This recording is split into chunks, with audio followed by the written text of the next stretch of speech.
Hello, everybody. Thank you for tuning in to another episode of PTZOptics Live. This is episode 27, and we are introducing the Chief Streaming Officer. He's a cool guy. We're going to let him kind of run around the live stream today.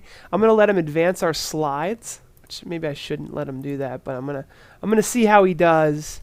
Advancing the slides and hanging out. Appreciate having everybody here, and he's going to go ahead and get things started.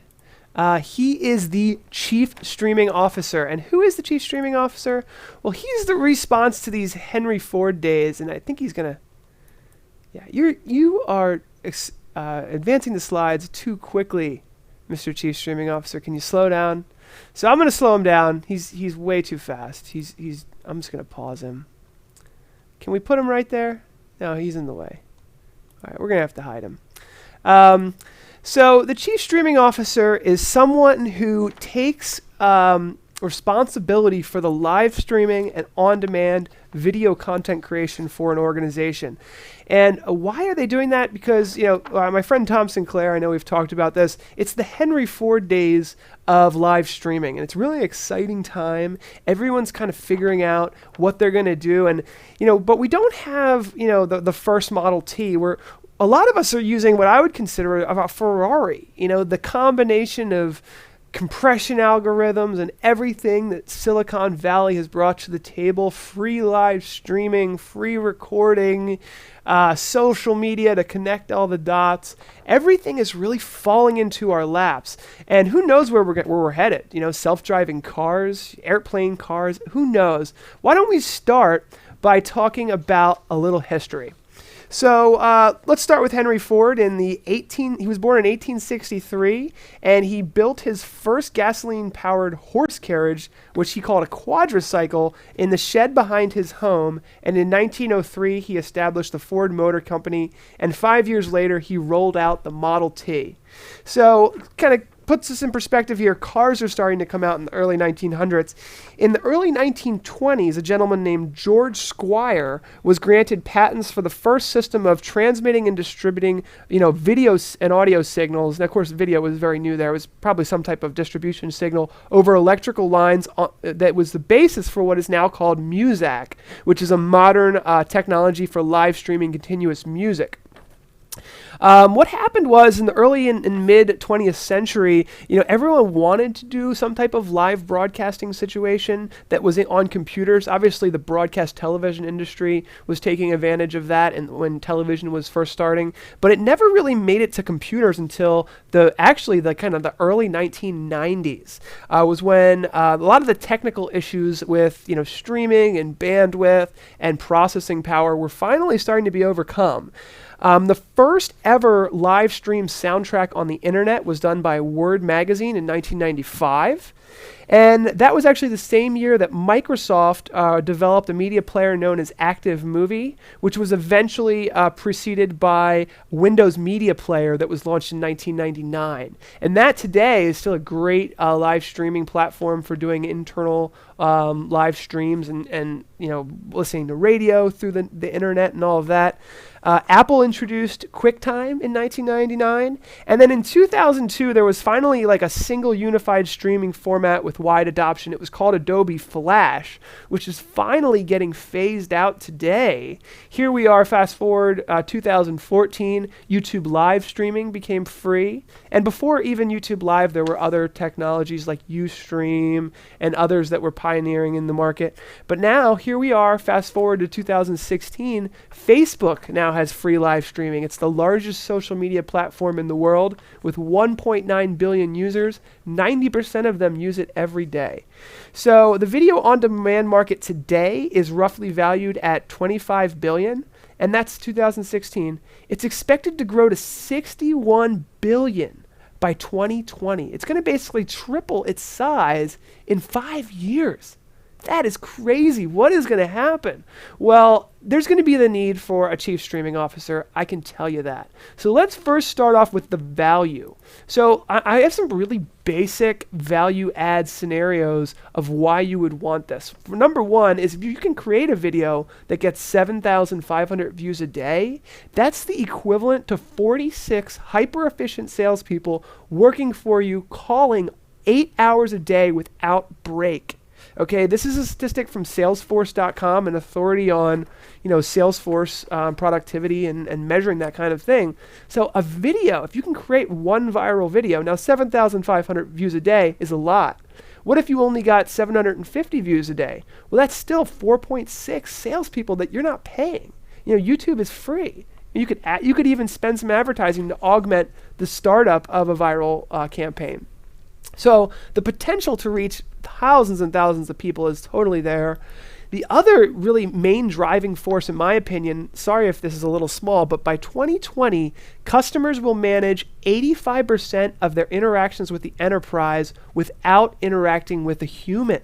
So more and more people are looking for information that they can find on their own. They don't necessarily want to be walked through every step of the way with a salesperson like they used to. I read on Google, and I can't remember exactly where this came from, but 90% of a customer's research is done before they contact sales. So sales departments are having an extremely difficult time capturing the sales leads that they want to before the customers actually call them. It's called inbound marketing. It's a huge term now in the industry, and video on-demand content is where it's at right now, and you definitely don't want to be left in the dust when it comes to creating that kind of content. So let's talk value. How can you generate leads with the world's second largest search engine? Well, you can create videos that drive leads to your business, and you can do live streams that produce authentic, genuine, up-to-date information for your users, and you can really kind of turn that into a marketing machine. We've seen so many companies do it, so many YouTube stars, so many people doing it right, that there is a path forward for any business who wants to take advantage of this. So we'll talk a little bit about the value of all of that, but who's going to manage this? A lot of IT departments are already full. They've got their plates full, and they can't just devote the time that it takes to create branded live streaming content and manage all of this stuff. So what happens? Well, one of the things that we would say is just test the waters if possible. We promise you that the water is going to be warm. You're going to have good results if you put a little bit of time in. And I was going to save this for my last slide, and we'll talk about this, but if possible, hire an intern. If you think that this is going to be valuable, you can just test the waters with somebody. But let's talk about why it's valuable really quickly, kind of come back. Here's a few questions that you can ask yourself, your marketing department, your sales team. Ask your CEO. Go all the way to the top with these questions because I feel that they're really important. One is, how important is video to your marketing department? Is your marketing department already outsourcing some of the tasks that an in-house chief streaming officer could fulfill? Because that would be a value add immediately to reduce your bottom line and bring that in-house. Is video content marketing, is the creation of live streaming, if you are trying it, is it taking up time from existing employees who are not specializing in it?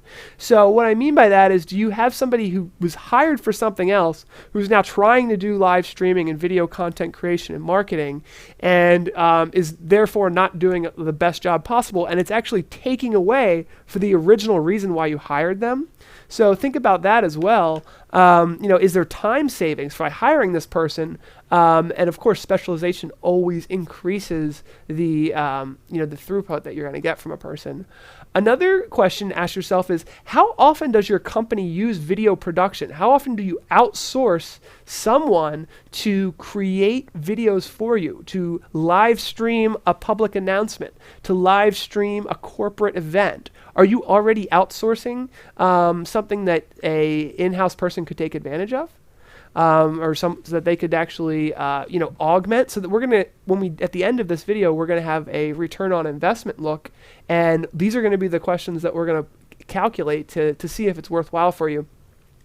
And here's kind of the, in my opinion, the one of the most important topics. So one of the most important topics is, how important is it to your marketing department? How important is it to your customer's journey? So the customer's journey starts online. We know that 90% of their research is done before you have a chance to have your salespeople, put them in the right path. Now that last 10% when they call you, that's probably the deal closer, right? That's probably the most important part to really deliver. But at the end of the day, they're not going to be there if that first 90%, there's no videos, there's no information, there's no pull, there's no inbound marketing to get that last 10% that is the closer's job, the salespeople's job. So for us in our business, it's extremely important to have a good customer journey full of tutorial videos and helpful hints and product reviews. And these things are something that really any business and almost every business can take advantage of. So I've shown this slide more times than I'd like, honestly, but it's worth mentioning that the streaming adoption today is still kind of in the, I would say, early adopter stage. So we passed the innovation stage, which might have been before YouTube Live. When YouTube Live came out in 2014, that's when a lot of people started jumping in, and we have these tiers of professional broadcasters and home users and everybody in the middle. But this early adopter bell curve here is going to jump into early majority really quickly. We looked at the history of this stuff, and everything, every year, every month, if I really wanted to, I could build a timeline of new technologies that are changing the industry. And everything is just coming together. All the keys to the locks are fitting, and it's really becoming great. So let's take a look, and I see we're getting a lot of chats here. I'd love to, Pat, I saw, Pat is saying that quality is over quantity.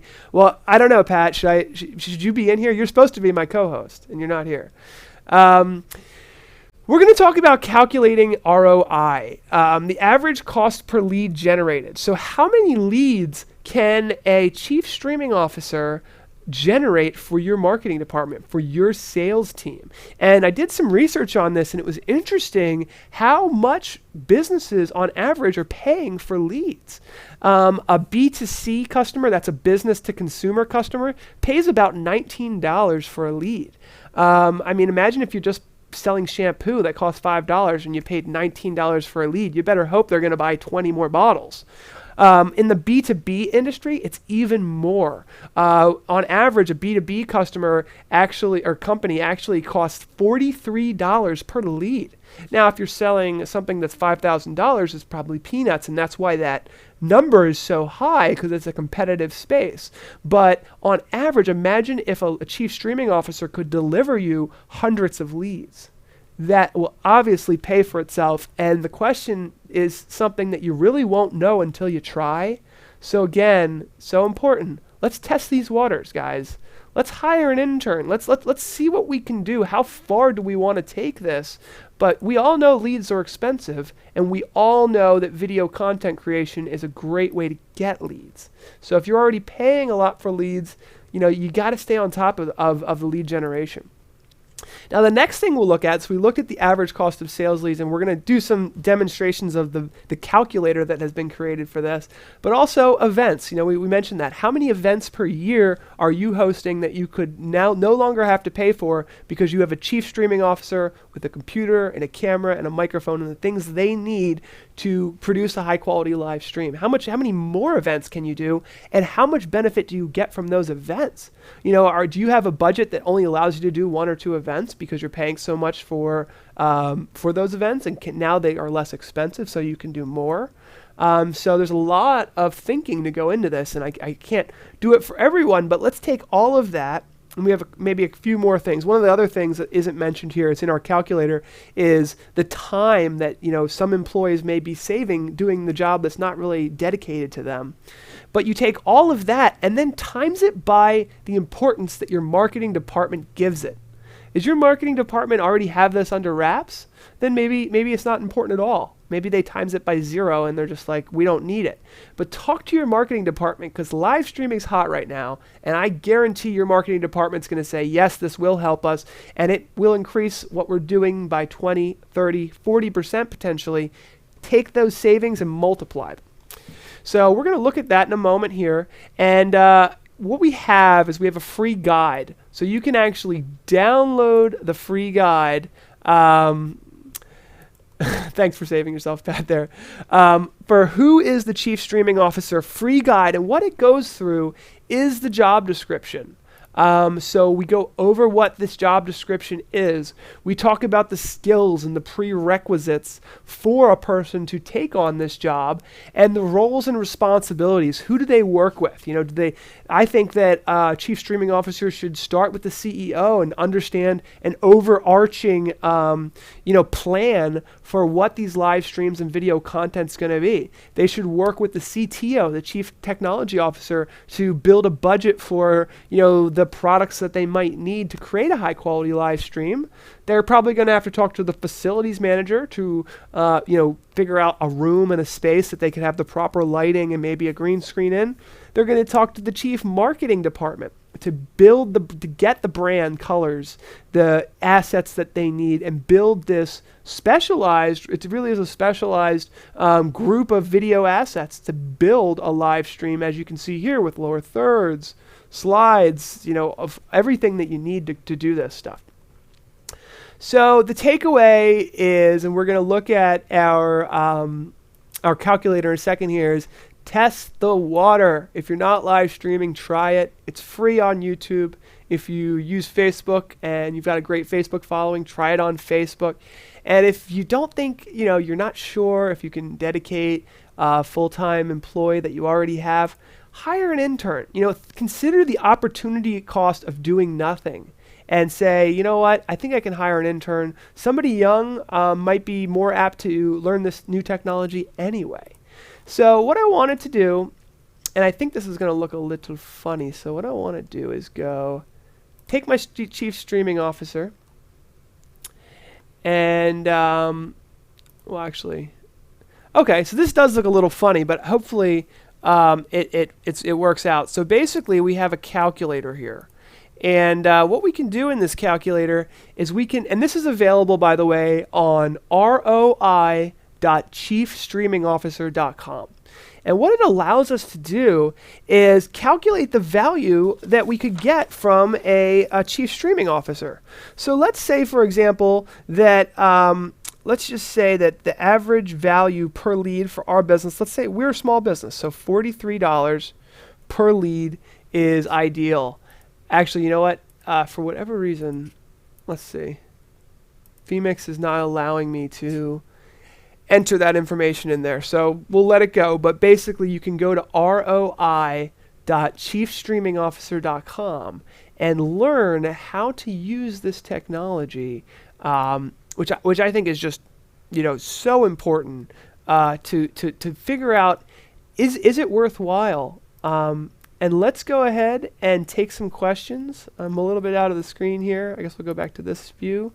So questions, everybody. Let's see what we're talking about here. Wow, looks like we've got a lot of questions. Little guy, a lot of leverage in the marketplace. Yes, it does. Thanks, David, for saying that. Yeah, Tom, we got some chock full of statistics here. Oh, Rooney's there too. It's good to hear that Rooney's there. Oh, Pat said, don't forget that IT doesn't necessarily mean great online personality. That is very true, and Pat is commenting on how quality is better than quantity, and I am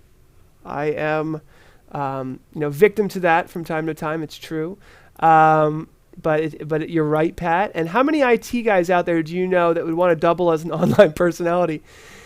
You're very right, Pat, and that's why I do think hiring an intern and figuring out what to do there is important. But seriously, there's a lot of stuff out there, but not all is good. Dave, you're totally right. Good save. Oh, look at that! Serious Live's on his way to B&H Monday to pick up 2 PCs for a House of Worship setup. My marketing department is non-existent. I definitely need a setup.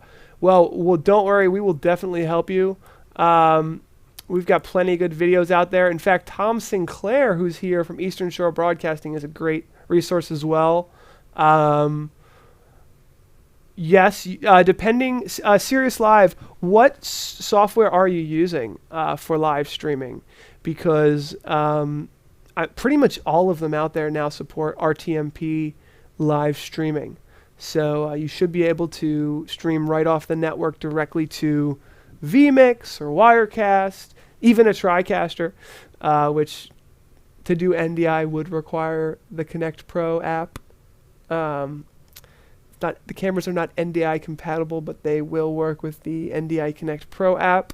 But yeah, I mean, if you give us a call, we have guys on staff who specifically specialize in this kind of technology and are happy just to talk about this kind of stuff. A lot of our guys do live streaming, and they know, the quirks and the pitfalls. So I'm gonna just go right through these slides with my guy again, just one last time. Again, innovation is key. That's really what's driving this industry, is just how far we've come from. I really do think this red Ferrari is giving us a good example. Silicon Valley pushing forward all these new technologies faster than we can learn how to even use them. Where are we going to be? Self-driving cars, flying cars potentially. We talked a little bit about the history. Okay, so you use Wirecast and vMix. That's interesting. So both of those support IP streaming. Now with vMix, you do need to get a static IP address and type in the RTMP information. Tom's got a great video on that. With Wirecast, they actually support a automatic discovery using OnVIF technology. So depending on which one you're using, and the other nice thing, yes, you can control the camera and stream the camera from RTMP. And Tom, maybe you could tell me this, but on Wirecast, I know you can delay the audio to sync with the video. I learned that in Wirecast a couple days ago.